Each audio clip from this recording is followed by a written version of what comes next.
Hi everyone, and welcome to another episode of Life Unfiltered with Jax van Rooyen. That's me.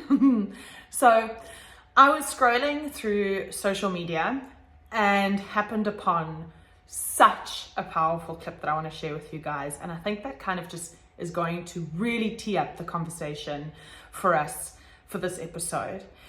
And it was a practical demonstration of reality versus perception. And so this university professor was trying to demonstrate how we perceive reality versus actual reality. And so he played a clip. And before he played the clip, he preened the audience and he told the university students, read the phrase that I'm going to project on the screen. And so we all read the phrase and then he played the clip. And lo and behold, we heard what he projected. And then he said, but now watch this. And he changed the phrase that he projected. He played the clip again. Did we not hear the second phrase instead? And he's like, but wait guys, this is Oprah, there's more. And he changed the phrase again. And he continued through this process. And every time he changed what we saw, it absolutely changed what we audibly heard, even though it was the exact same clip that he played over and over again. And so this was a practical demonstration again of how we don't actually experience reality for what it is. We experience reality how we are. Does that make sense? And so because we have all of these filters and we have all of these perceptions and we have our history and all that kind of stuff, there's that saying, we don't see things as they are, we see things as we are. And that was such a profound practical example of that manifested. And I thought that just really teed up the conversation today around really contending for space, mental space for ourselves. So, and I think just to unpack that a little bit, there are so many humans that I deal with on a daily basis and, on a monthly basis, whether it's in coaching, whether it's ideation for strategy, whether it's in skills development and training, if it's in a marketing context. There are so many humans who operate with self-limiting narratives playing on autopilot unconsciously, right? So and you know how I know, and you know how you know, is because that manifests in your speech. There's this phrase in the Bible, or I think it's just a phrase, what the heart is full of, the mouth runs over, right? The self-limiting belief, these self-limiting stories, it spills over into speech, and you can hear people speak the stuff over themselves and over their situations and over each other because they've identified these stories and these narratives so closely with who they think they are. And we're not our thoughts. Can you see that though, right? So if we can sit in a university, if we can sit in a lecture room and someone can put up a phrase on a screen, and that phrase can influence what we audibly hear, and that can change, then we cannot necessarily trust what we think without vetting, sense checking, stressing, unpacking.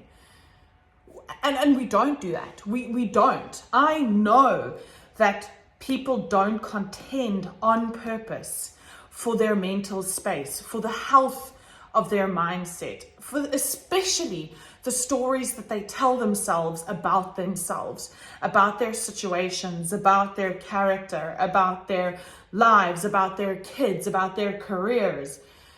We don't contend for this stuff. We assume that the beliefs we have are who we are, because it's just always been there. And so that's reality. But it's not, because we don't ever really exist in reality.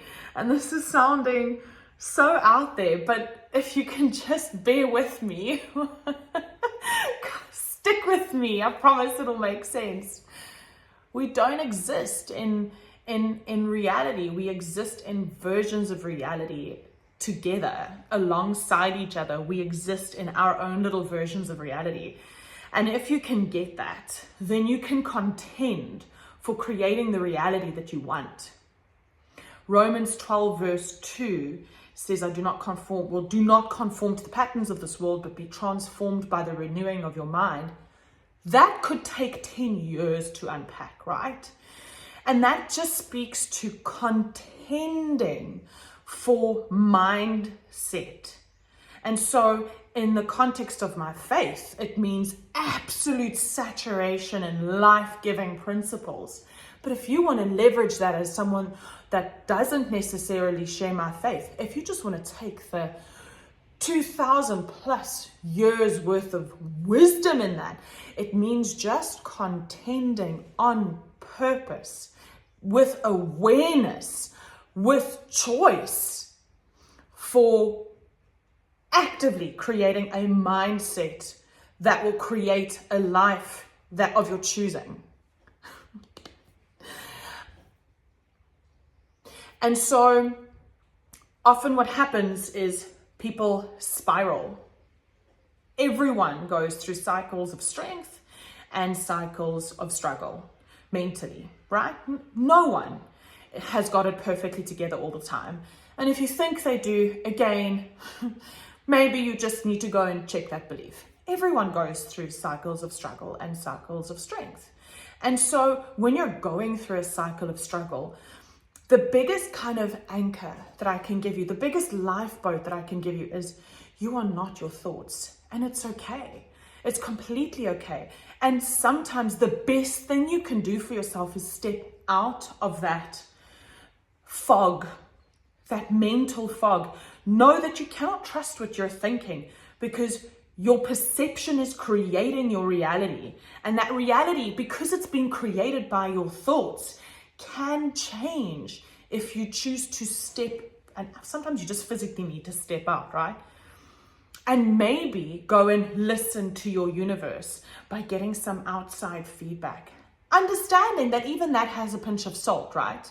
Because like I said a few moments ago, we're all existing in our own little versions of reality alongside each other. So what's real anyway? This is sounding like a bit of a sci-fi podcast today, guys, but if you're with me, you've got this, right?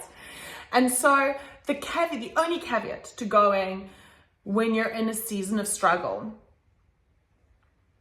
the anchor point is don't stay there. Don't allow your thoughts, don't let your thoughts validate what you're feeling, because you can't trust your thoughts. You cannot trust your thoughts when you're in a season of struggle. That's just, you can't. Those kids in the auditorium thought they could trust what they were seeing and trust what they were hearing, but they couldn't. But that was real. That was so real, right? When you're in a season of struggle, you have to realize you cannot trust your thoughts. So you've got to step out. And the only way you can do that, one of the ways, not the only way, one of the ways you can do that is to go and access your inner circle. Go and listen to your universe. Go and look for feedback. Go and look for encouragement. Go and lean into your tribe just to see what is different. Sometimes the noise of our thoughts is so loud, and we just need counsel to help us cut through that. And so the only caveat there is you have to be very, very careful who you choose to allow to counsel, especially when you're vulnerable, because one word can take you off course. So the human beings that you choose to lean into when you're not necessarily at your most powerful, have to be people that share your values, share your principles. And guys, assuming humans share your values and your principles is such a shocker. Ask, have conversations with the people that you love and you choose to journey with.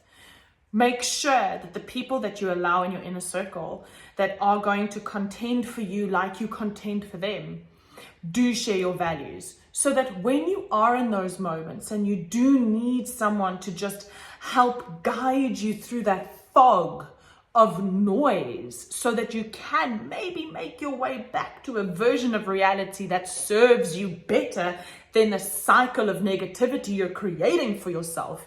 You know you can trust them because you guys are on the same foundation. Because it takes one word to take you off course. It takes the wrong word, and it can happen like that. And most often it's family and friends that can discourage and disqualify because we trust them. And so you have to make sure that that inner circle is curated on purpose, with purpose. Because those are the human beings that are not only going to influence you personally, they will strengthen your faith if you have faith. They will help build your career if a career is important. They will be role models to your children if you are building a legacy for yourself. Those are human beings that are critical in helping shape who you are. Show me your friends and I'll show you who you are, remember? That's not an idiom for no reason. So we know that our perception is not reality. We know that. We've heard it so often, right? But when faced with such a practical example, it just slaps differently, to use the phrase. It just slaps so differently. And so with that in mind, just wanted to encourage you guys, I think this week, contend for your mental space.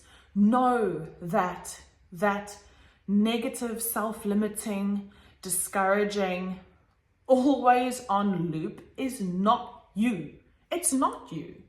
And so you don't have to, it doesn't necessarily mean that you have to go and wrestle and contend and fight against it. But if you just have that still, small, quiet voice and the knowledge that you are not your thoughts and that you do exist in perception and that perception isn't reality, if you can equip yourself with just those truths, already there is a level of freedom. And remember, if you can contend for mindset, you can contend to create you can contend to invest in your mind on purpose and with purpose. And when you do that, you change the content and quality of your life.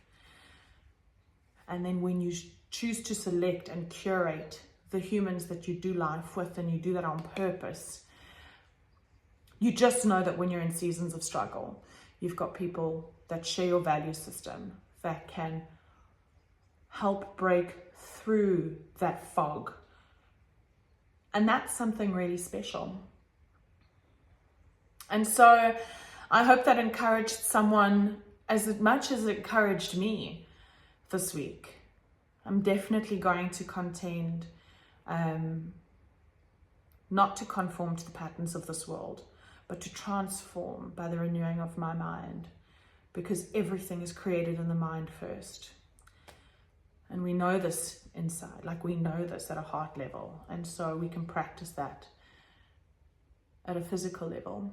Okay, guys, well, that's all for me with Life Unfiltered. Till next week. Bye.